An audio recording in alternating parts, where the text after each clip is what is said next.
La grâce ou le plan de Dieu pour sauver l'humanité. Pourquoi? Parce que la grâce de Dieu est ce que Dieu veut et a toujours voulu nous manifester. Le problème de la chute a fait que Dieu s'est rendu compte que l'être humain, sans être éduqué, avait besoin de connaître Dieu et de lui enseigner, voilà ce que je suis, qui je suis, comment je suis. Voilà, je suis Dieu. Maintenant, vous devez savoir quel type de Dieu je suis, comment m'adorer, comment me louer, comment venir vers moi. Et donc, il va pour cela, à partir de Moïse, enfermer son peuple sous un pédagogue qu'on appelle la loi. Pourquoi la loi a été donnée? La loi est bonne, mais elle a été là pour enseigner aux hommes ce qui est bon, ce qui n'est pas bon. La Bible nous dit que la loi vient pour révéler le péché. Sans la loi, les hommes ne savaient pas que c'était mal de tuer, que c'était mal de voler. J'ai besoin de quelque chose, je le prends. Il faut voir un peu que Dieu considérait à ce moment-là l'humanité comme des petits-enfants à qui on a besoin d'apprendre les choses. C'est le principe de la loi. Elle s'adresse à des petits-enfants, à des enfants immatures qui ont besoin d'être éduqués. Tant que Dieu n'avait pas enfermé les hommes sous la loi, ils n'auraient pas apprécié la grâce. Galates 3, au verset 23, au verset 25. Avant que la foi vînt, nous étions enfermés sous la garde de la loi, en vue de la foi qui devait être révélée. Ainsi, la loi a été comme un pédagogue, comme un enseignant, comme un gardien pour nous conduire à Christ, afin que nous fussions justifiés par la foi.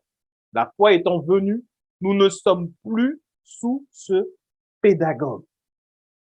Si de nos jours, on nous enseigne encore la loi, on est en train de nous enfermer et de nous réduire et de nous rendre immatures.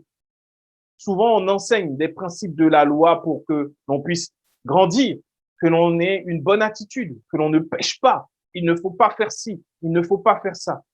Mais c'est infantiliser le peuple de Dieu et l'empêcher de croître réellement comme Dieu le veut pour connaître et vivre la volonté de Dieu.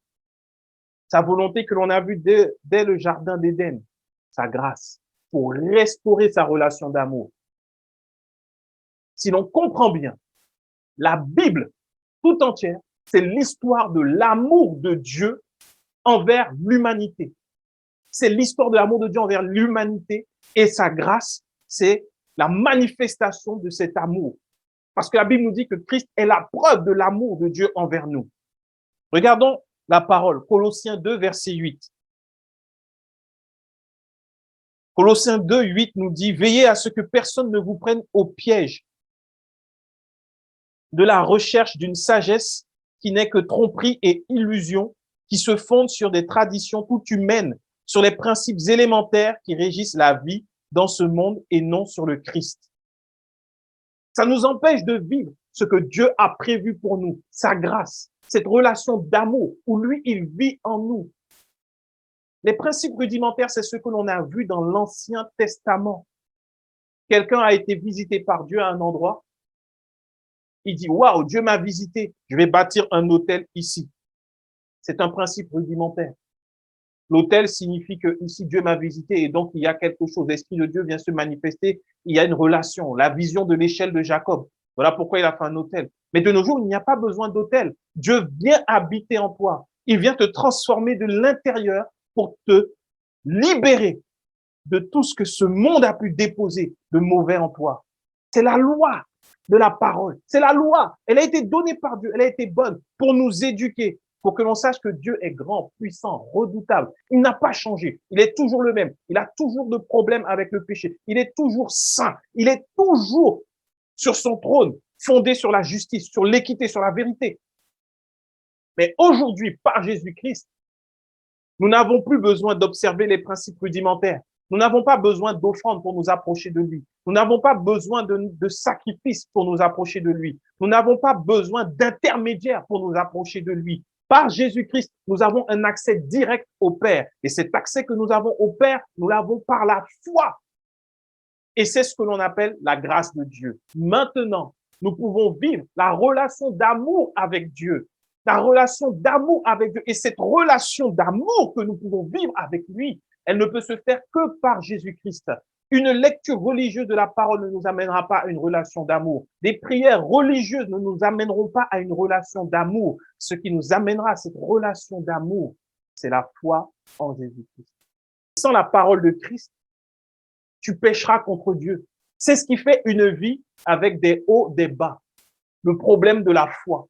Si ta foi repose sur la grâce de Dieu reçue en Jésus-Christ, tu ne pécheras pas tant que tu seras enseigné sur la grâce.